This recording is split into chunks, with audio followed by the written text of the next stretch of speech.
Curious, isn't it?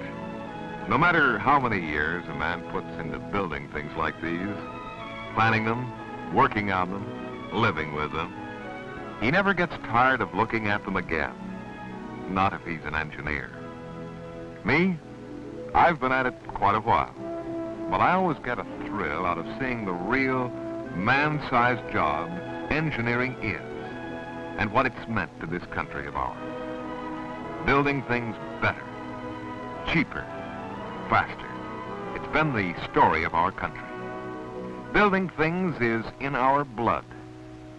But before anything is built, the engineer must see it whole and see it first, must plan and test the plan.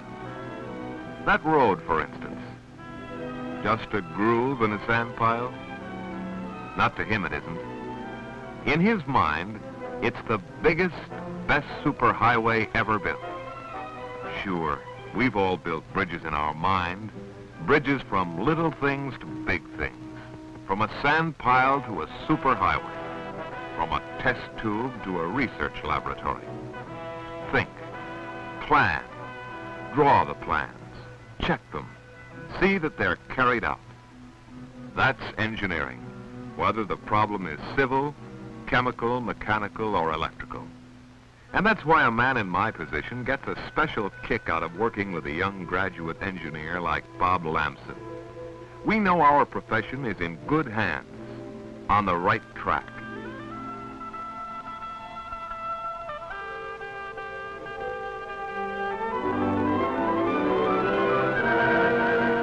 I got to know Bob a few years ago because it seemed that whenever I went to check the progress of our company's new plant, he'd be there. He'd stop by quite often after school. We'd chat together, and finally, when I got to know him, I realized I'd played ball with his dad at high school years ago. But Bob seldom talked about baseball at these times. Engineering was on his mind, how to learn it, where to study it, how long it took, until, well, I just couldn't help being interested in it. And then one day, he asked if I'd talk with his parents about engineering. I was glad to do it. I knew from our conversation that Bob wanted to build a bridge from high school to an engineering future. And I tried to show how building that bridge would take time, aptitude, interest, and work on Bob's part. Naturally, his dad asked about colleges. But picking a school is an important personal job. First, Bob ought to make sure he wanted engineering more than anything else.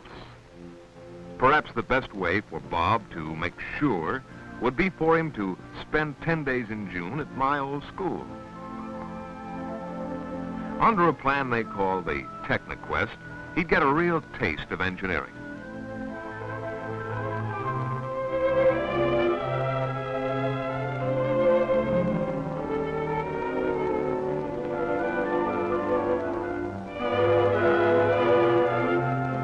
For 10 days, Bob and about 50 other high school juniors had a chance to live the life of a student engineer at Worcester Polytechnic Institute, to test interest and aptitude for engineering, to live in Sanford Riley Hall, the freshman dormitory, to eat in the regular student dining room, to talk with the men who teach engineering, get the benefit of their advice on any and all phases of a great profession. Oh yes, those TechniQuest days are busy days. Each hour is packed full. Bob had a chance to see what student engineering really means.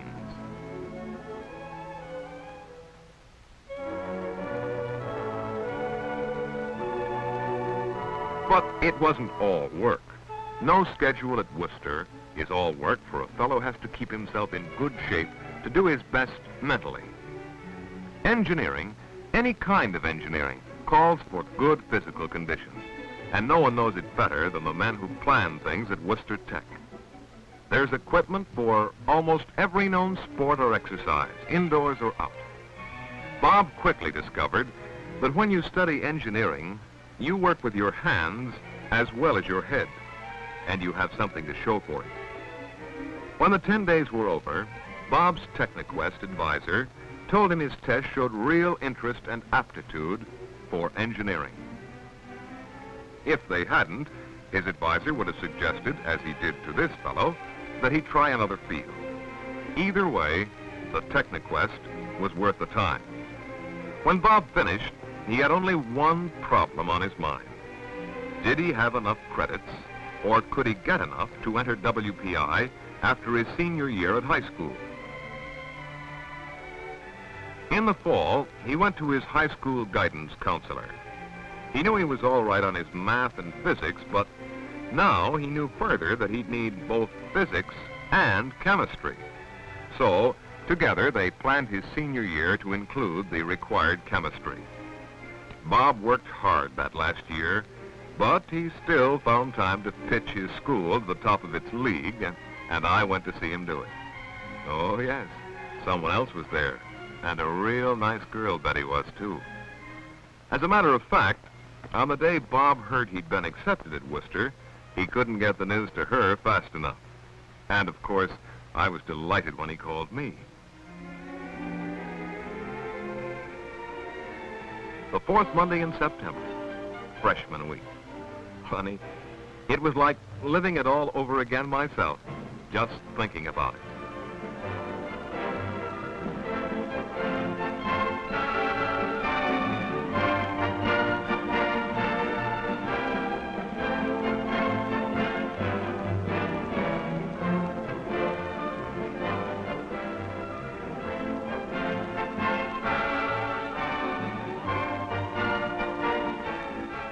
With Bob, as with all of them, of course, classes came first. The regular freshman curriculum. Chemistry, the composition and properties of materials. Physics, the science of energy and matter. English, the verbal language for the communication of ideas.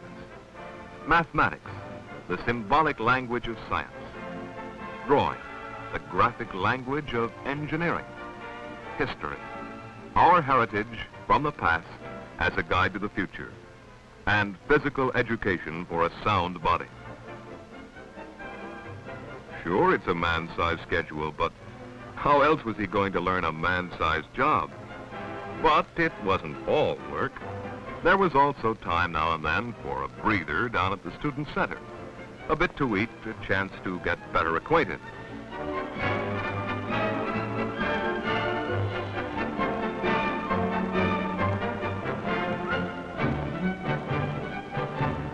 And when he had some free time, there was the city of Worcester, only a few short blocks away, a busy cultural and industrial center of over 200,000 people.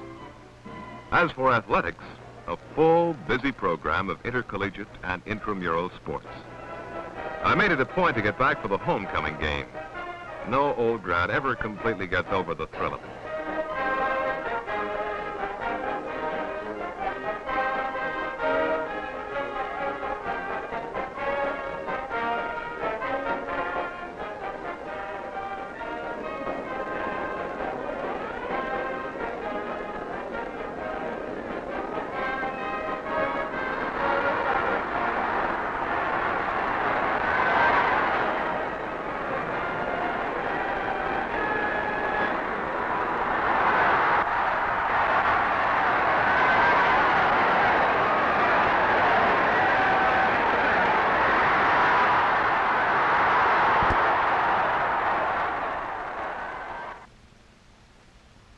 Bob had a big decision to make that year, with plenty of help and time in making it. He studied the work of all the different departments at Worcester because by April, he'd choose which of the 6 he was going to major in: mechanical, civil, chemical, electrical engineering, or physics or chemistry.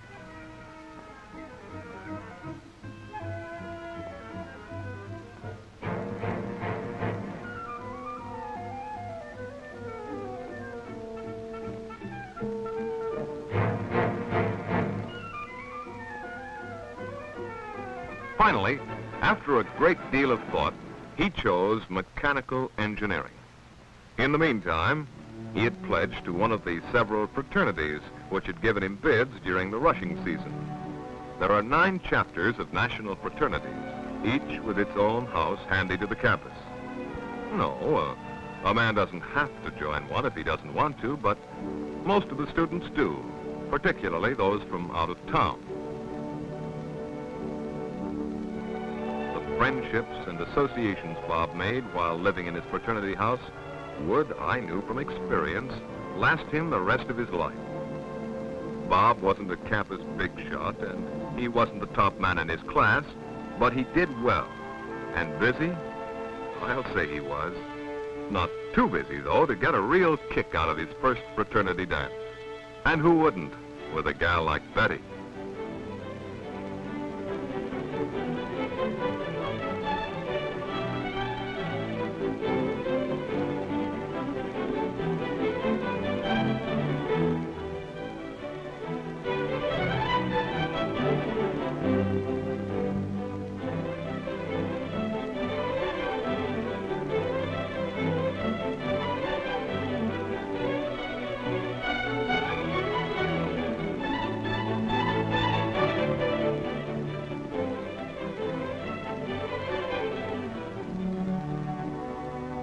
There were times during those next 2 years when Betty would have had a hard time recognizing him. Theory and practice, headwork and handwork, those make the engineer. And at Worcester Tech, class is small enough so that a man can really work with his teachers. No mass production of education here, not a bit of it.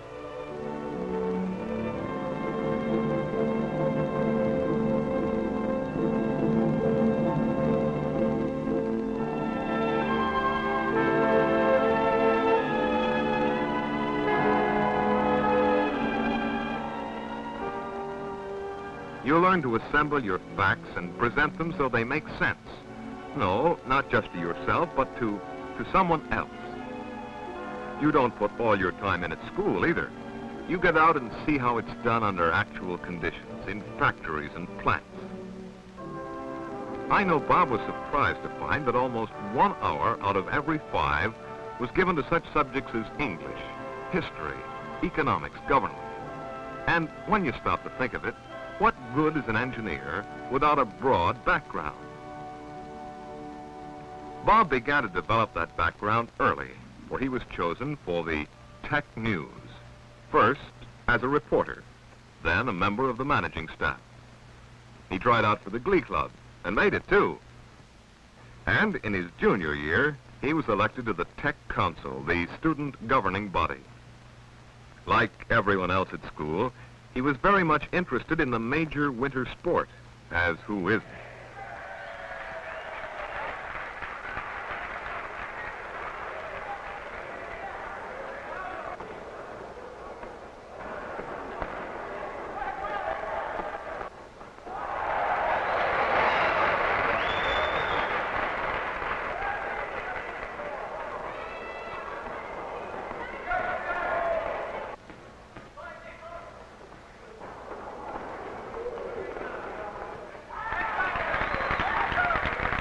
Betty didn't see much of Bob that winter.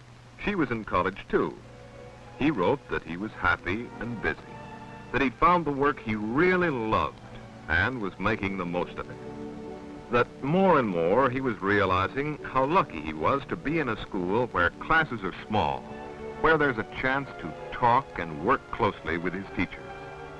And as far as Betty was concerned, who wouldn't settle for a fellow like Bob and a junior prom weekend?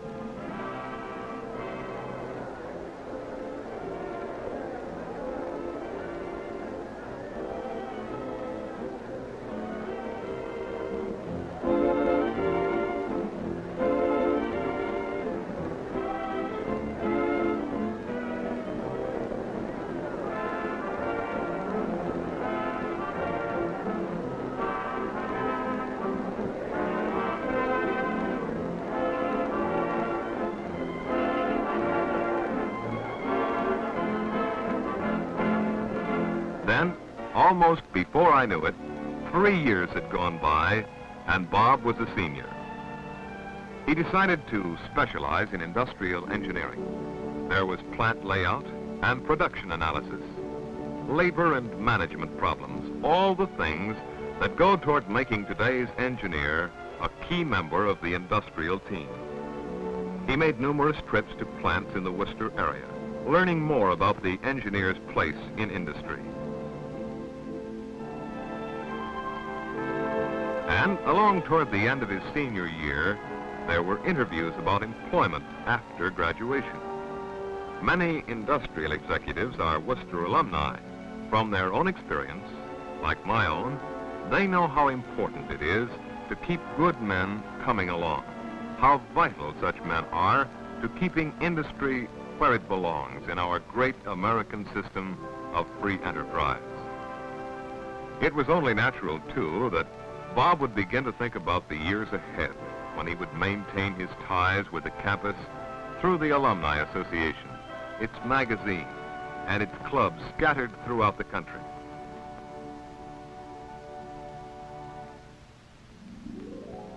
Did I say that senior year is a busy year? What do you think?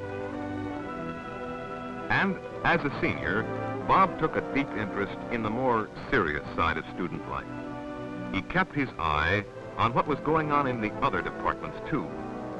In engineering today, even if you are a specialist, you've got to know what goes on in the other fellow's job, where your work will fit into his, how electrical, chemical, civil engineering affect your work. In a nutshell, engineering is teamwork. And again, in a school the size of Worcester Tech, Bob had a wonderful chance to see it all, to see it whole, as a good engineer should. Then, so soon it hardly seemed possible, Betty was calling me. Was I planning to be at commencement? Was I? Was I indeed? Was I going to miss reunion? Miss the chance to visit with some of my classmates? Miss seeing Bob receive that sheepskin? I guess not.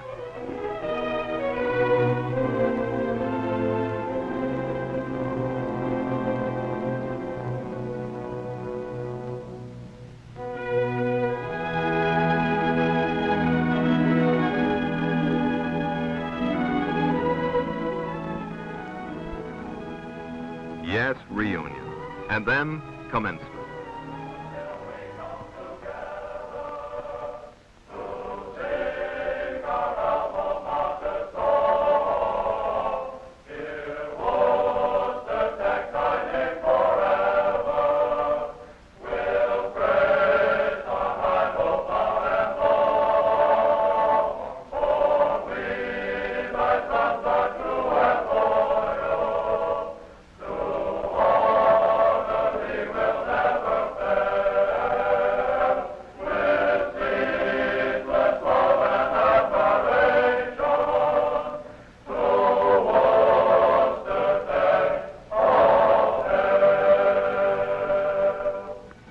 Bridge to the future. Bob's bridge, solid, secure, built the way a real engineer builds by work, by patience, an honest pride in his job, love for his profession.